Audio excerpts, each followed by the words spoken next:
Sorry to stop there, but it is 10:30. I hope everybody had a wonderful 3-day weekend and have a wonderful break. Thank you, Francis. Welcome back, everyone. Yeah, I hope you guys had a great 3-day weekend, enjoyed some time off, hopefully caught up on some work if you needed to. I think we'll have a lot of cool announcements today. I see there's some stuff going on with TEDx. So yeah, let's just get into it, Kevin. Yeah, we got a good amount of announcements today, so we'll just try and keep it going. So we'll start off with Celeste. You have two announcements, so if you want, you can just do them both right now.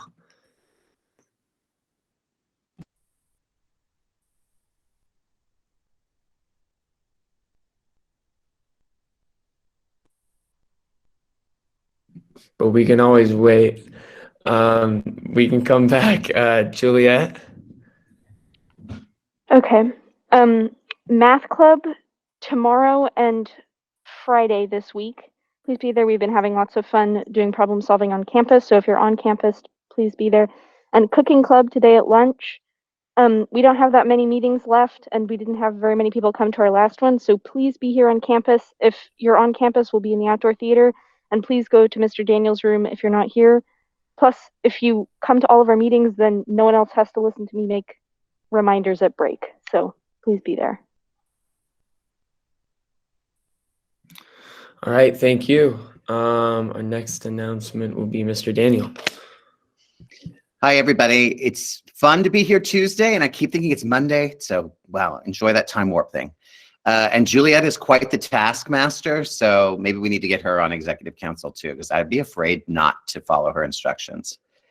Speaking of executive student council, everybody, on Thursday, your candidates for the 2021-2022 school year will have put together a series of candidate platform videos that you'll be able to watch during break on, is that a G-Day? Yeah, G-Day.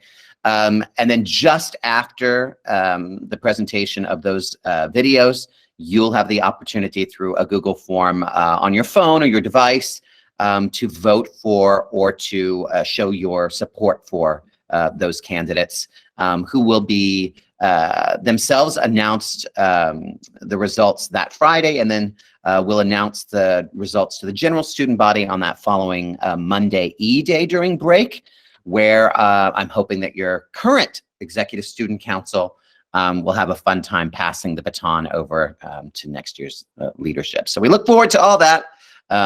Take care, and we'll see you Thursday. All right, thank you so much. Yeah, Thursday will be fun.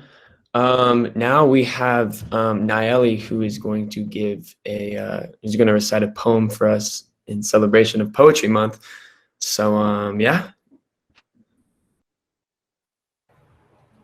Okay, so before I read this poem, I would like to warn that it discusses the topics of mental illness and suicide. I in no way wish to be insensitive or make anybody uncomfortable. I wrote this poem because I believe that we must get rid of the taboo around these topics and make suicide and mental health a bigger part of the conversation. Please keep in mind that this poem in no way fully encompasses how mental illness and suicide are experienced. This is just one person's story. That being said, if these topics bring up unwanted memories, feel free to mute me. It'll only take a couple minutes. This poem is called 1-800-273-8255. She texts me at 1:24 in the morning, can you call? And I know it's happening again for the millionth time. So when she says she doesn't know what to do anymore, that the weight of her own mind is crushing her into the ground, that she's running out of time again, the words are a dreadful kind of familiar. And I don't know what else to say. We've done this part before, but practice doesn't seem to be making perfect, so I remind her to breathe. I breathe with her, in, 2, 3, out, 2, 3, again. I ask her where she is, what she's holding, if she needs me to call someone, my room, my phone. No.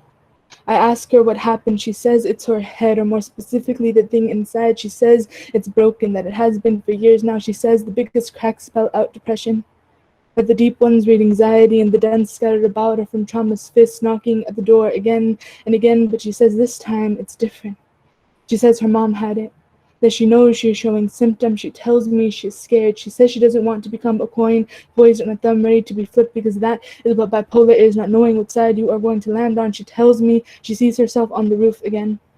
feels the cold tile of the bathroom floor under her, hears the beeping of hospital monitors. I ask her if she's told anyone that there are people who can help. No. When I ask her why, she says she doesn't want more meds. She says she's been to 5 different shrinks and doesn't want another because then she'll have to explain it all again. And I remember the day she gave me the explanation. And I am grateful and sorry all at once because how much that must have cost her. She tells me she's scared. I think she thinks she'll finally be worn through, that she'll have to dust off her mask, the one from years ago that was painted with 2 clear eyes and a smile. She tells me she's scared. I say, your family wants to help you. She tells me I'm wrong. That last time all they gave her was an accusation, another crack, told her to stop faking it, said she was stressing out her mom. She tells me she's scared. I tell her I am not a doctor. I am not a therapist or medication. I will not take the knife out of your hand or lock away the bottle of pills because if you are going to live, you have to want to. But I can remind her that she hasn't received the gifts I wrapped for her in December. I can tell her that I made reservations for lunch this Saturday. Tell her to come in a ball gown and be the life of the party, or come and stay in sweats and don't utter a word, just show up. I tell her I'm not really the best artist, but I will draw her demons on printer paper so she can throw them in the fire we'll make in the alley trash bin after lunch. I'll make copies. We'll do this again and again until they are nothing but smoke on the wind. I remind her that she cannot die until she eats leftovers in her fridge because that is wasteful. And every day I will cook her something new so that there are always leftovers in her fridge. I tell her on the day she feels beaten into the ground, I will blow her a bubble, one that is big and sturdy so it can carry her up, and remind her that sunshine is warm, or the twilight sky is candy-colored brilliance. I am not a rocket scientist, but on the day she feels suffocated, I will find someone who is and make them build her a spaceship that will fly her to the moon so she can see just how much beautiful space there is. I remind her that she cannot die until her eyebrows have grown back. Otherwise, her ghost will forever be stuck with that particular 2 a.m. decision. I tell her that she cannot die until she becomes the first person in her family to graduate high school. I remind her about the day we dreamed with eyes open, how we became architects and began to draw the blueprint of our future, how we'd go to college, how we'd grow up and move to a big city and have big ideas, and she'd get a rescue pet called Precious, and we'd drink overpriced coffee and have brunch on the weekends, and she'd be a doctor and I'd be a writer, and on the side she'd become founder and CEO of a mental health nonprofit. Yes, another mental health nonprofit, because there's no such thing as too much help. I remind her that we still have to find love and have kids who are best friends too, that we still have to grow old, that when we leave this life it will be with the medals that prove that we were here, the gray hair, the laugh lines and sunspots and aches, the fond memories of a wild youth. Don't you want to see how it ends? I tell her it is a bad day, that tomorrow will be everything we make it. I remind her that I am here, that life is beautiful and we are living, and that is a wonderful thing, and how lucky we are to take up all of this marvelous space. Thank you.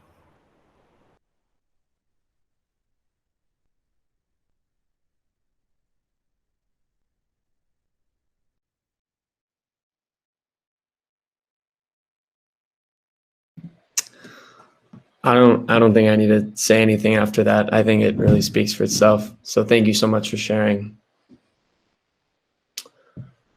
I think we're just going to keep going on with our announcements. Miss Barry, do you want to follow that one up? Well, I was going to introduce Niley's poem, but you did that for me, which was great. So thank you. Not a problem at all. Okay, we'll keep going then. Let's see, Mr. Brookhauser. It's got some exciting news, I bet.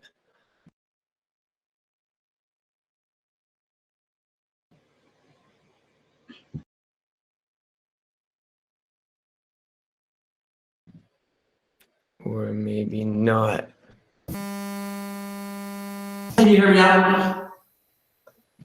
Yeah, okay. I've got great news for you all. This Thursday is the Major Leagues TEDx York School at 6:30 is when the YouTube live stream starts. We've got a great lineup of speakers. This is like the major leagues. All of these speakers will have a TED video to take away with them. We have it's going to be emceed by our own Kevin Deliri, and then we're also going to have Courtney Han, and we have Seth Madden, David Oliver, and then Miss Sherry, our own Miss Sherry is going to give a TED Talk.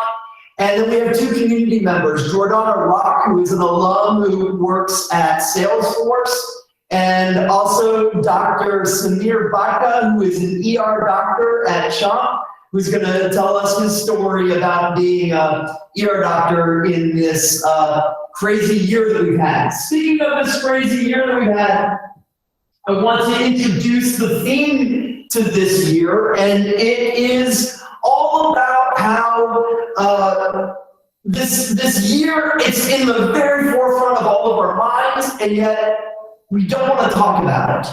And that's why this year's theme is the elephant in the room. And I'm really excited about how all of these different talks are going to help us process this really crazy year that we've had.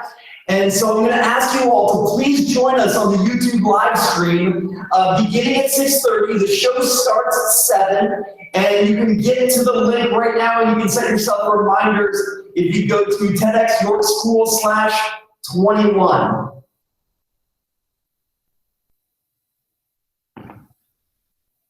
See you there.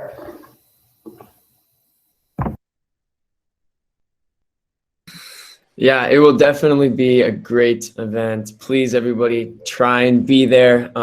That digital design you're looking at right now, props to Grace. It looks incredible. That is our design for this year. The elephant in the room. It's going to be awesome. We have amazing speakers, great crew. So try and be there. But yeah, so keep going with announcements. Mr. Partlow. Hi, everyone. First off, thank you, Nayeli, for that beautiful poem. And I hope you keep presenting it. Look for open mic nights or poetry slams. Keep working it. You know, it's an evolving piece of art, and you should be in front of people expressing that as often as possible. And then my actual announcement is a little more mundane, and it has to do with AP exams. Yay, AP exams. Hey, so as you know, many of you are going to take an AP exam, and it's going to be digitally. And I'm putting in the chat right now the app you need to download. If you haven't done that, I can tell on my end because I have a portal that tells me the students that have downloaded it. So if you're in another country, you need to download this app because you're taking all your AP exams digitally. And then there's a lot of classes that are just straight up digital, like AP Computer Science, the AP English classes. So there's a number of them, and there's many times that I've shared the document that you take a look to see if you're doing an electronic exam, a digital exam. So I want you to open that app, download it. So maybe by the end of today, I can see that a lot of students listened to what I said and followed through with actions and downloaded the app. Thank you very much. All right, thanks, Mr. Partlow. Mr. Peters and Mr. Bloom, I think you guys are doing a joint announcement. Yeah, thanks, Kevin. We're just excited to tell you a little bit about some more summer offerings for Summer Bridge, and this regards engineering. We have 3 courses. 2 of them are lab-based, the other is sort of experiential. One is design thinking. Students learn about the design thinking process introduced to a community-based prototyping challenge. They complete in 48 hours. They learn presentation skills and solutions, and at the final day of the session. So that's just one of them. The other one is the charm of the robotic arm. So they first think about what the benefits of a robotic arm are, and then they actually design their own. That occurs in one of those modules as well. And then the third one is called biomimicry, where they basically go out and they do adventures and research inventions and technologies inspired by nature, explore those, and then come up with a prototype of some kind of creation that they want to create. So those are taught by instructors from outside our campus, but they're very creative and interesting people. So those are 3 new courses that are going to be offered this summer, should you be interested in that. And I would also like to follow up with Mr. Partlow's accolades of that beautiful poem and say the same thing. That has a great message. Life is wonderful. Life is an adventure. even when you get old and gray, like with smile lines like I have. So with that, I'll pass it over to Mr. Bloom, and I hope everybody's doing great today. Thank you, Mr. Peters. Another new course that we have is called Nature Journaling. So if you like to go out into the wilderness and just kind of be and observe and maybe write down some thoughts that you have when you're in the woods, maybe make some illustrations and some close examination of some of the flora and fauna that you observe out in the woods, this is a great course for you. By the way, provisionally, we're planning that course may have a few visits to local places on the peninsula. More detail to come on that. And then 2 other things I want to say. On Thursday, I'm going to announce some exciting, refreshing courses. What do you mean by refreshment? You'll find out on Thursday. And then Friday, we're going to have, Friday is going to be the day that we're aiming for Summer Bridge registration to open. So I'll give you more information on that on Thursday. Thank you. All right, thank you, Mr. Bloom and Mr. Peters. I think we have 2 more announcements before our speech. Courtney Hand. Hi, everyone.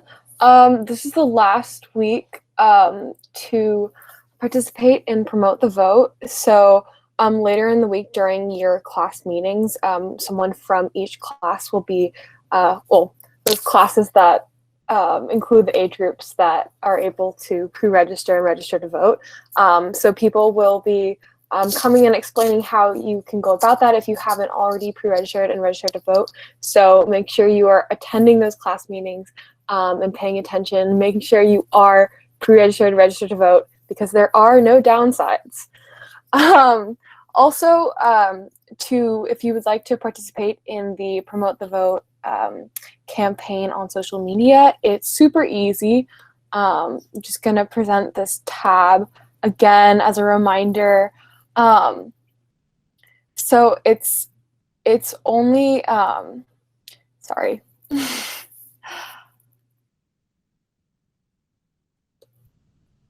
So the requirements, okay. I have a lot of tabs. Okay, this is going to be hard, so I'll just tell you verbally. So all that you need is just an Instagram post explaining why you vote with any picture you want. And you have to tag York School and Monterey County elections and include the hashtag promote the vote. So each post will count as a point, and we'll go through this competition through Monterey County elections. So as I said last week, York won last year. Really hoping we can win that again. So yeah, if you want another refresher on the graphic, you can find it on the York Activism Instagram page. But yeah, thank you guys. All right, thanks, Courtney. I'm going to check in with Celeste. Are you here? Do you want to make your announcement? Hi, yes, Esme and I are actually going to be making this announcement. So, hey everyone, it's finally that time of the year again after like a little over a year. Sorry if you can hear my cat meowing, by the way, but girls soccer is in session, and we actually have a game this Thursday at 4 p.m. So that's really exciting. So with that said, we are a couple people short. So if you want to join us, or if you're thinking about it, you're more than welcomed. You don't need any experience, and it's a really fun time. So we hope to see more people there, and thank you. Awesome. Thank you, guys. Yeah, please come out and support the teams. Okay, so Kate, we have a sophomore speech, right? Yes, we do. I'll keep my introduction short since we're a little over time. Today we have Vincent, so everyone, let's give him a round of applause. Vincent!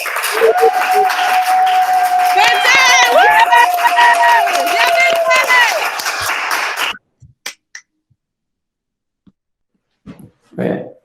I confidently sat down against the firm plastic chair in my second grade classroom. It was the day of my first math test that year. The paper glided from the teacher's stack and hissed as it slid across my desk. The blank side of the test revealed only endless possibilities. When instructed, I immediately flipped the test, and the moment that the graphite of my pencil struck that white sheet of paper, Nothing else seemed to matter more in my life. In fact, I became so invested in this test that I was completely oblivious to the slow speed at which I was going. Before I knew it, the only victims left in the classroom were one other kid and me. And he was finished before I even realized I was alone with the teacher. I could only wonder, can I really be this dumb? It's not that hard to just focus and not suck at math, so why can't I just be normal? These kinds of thoughts stuck with me throughout my early elementary life. Regularly, I felt like the black sheep amongst everyone I knew, an anomaly, who was programmed with different emotions and a different brain than everyone else. With every release of those emotions, usually the negative ones, came linked a sense of shame. The less that I saw others let their feelings out, the less I wanted to myself. So I buried my true self-identity, and I became the parts of other personalities that I liked. My real personality didn't just fade away, but I wanted to suppress it. I didn't wear a mask everywhere I went, because to me, a mask just wasn't enough. My solution was to pretend that I was something I wasn't, more like a costume. I went through life always worrying that people would discover me, and I felt like a mistake. As the negative mindset grew, this new costume stretched, filled with a heavy cargo of my thoughts that I concealed inside of it. Because no one else seemed to be struggling, so why should I be? It got to the point that I was afraid my family wouldn't like the real me as much. Every day, I got home from school, and I noticed my parents becoming tenser. The conversation at the dinner table started to slow, and they didn't seem to talk as much. When they did, it came from their room, but it was loud. I thought they were starting to discover who I really was. I thought my costume was starting to tear around them, and that I just wasn't smart enough to notice. I felt like my family was falling apart, and there was nothing that I could do to stop it. One night, I was playing the Wii in my living room. I hadn't heard the usual cacophony of my parents' conversation from the dining room after dinner for what felt like months. I usually just ignored this new silence, but this time, something felt wrong. I made my way across the dimly lit hallway and floated toward the reassuring glow of the kitchen to find answers. There, I discovered my dad with my sister on his lap, crying. I asked them why they would ever cry, and that's when I found out that my parents had just decided to get a divorce. So I ran outside, my legs strained against my heavy costume, until finally it tore. My emotions were set free. I sat down on my porch stairs and I rested my red and swollen eyes on my knees. After I calmed down, I felt nothing, except for an unfamiliar sense of belonging. But why? Suddenly I realized I had seen my parents, whom I idolized more than anyone else, crying, feeling the same emotions that I perceived as my horrible and individual imperfections. My family might have been struggling, sure, but it wasn't because of me hiding my true self. So I sprinted back into the house, fueled by these epiphanies, and I looked at them again. The buried pieces of my self-identity started to resurface into a gentle smile. Thank you.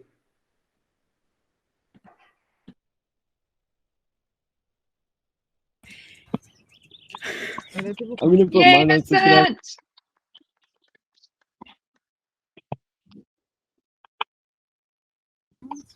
Whoa. Oh, Yeah, Vincent!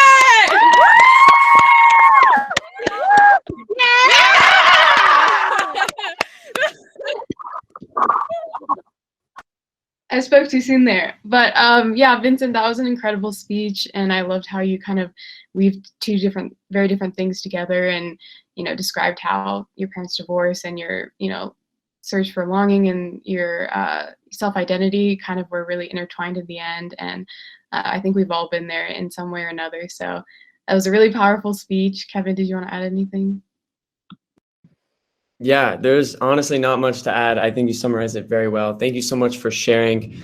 Yeah, it's hard to do those type of things, especially share that type of story.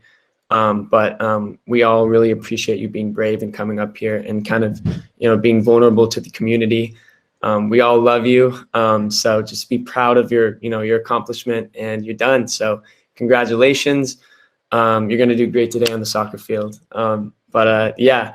Thank you guys. Kate and I, we're coming to an end, especially after these candidates take our spots and we, hand them the crowns. But not speaking too early. Well, maybe a little bit, but thank you so much for like an amazing year. We got like 1 or 2 left, but yeah, these are fun. I'm definitely gonna miss these sophomore speeches, announcements, all that. So yeah, have a great, what is it? Oh, it's Tuesday. Okay, have a great Tuesday, everybody. Please go to TEDx, have fun, all that.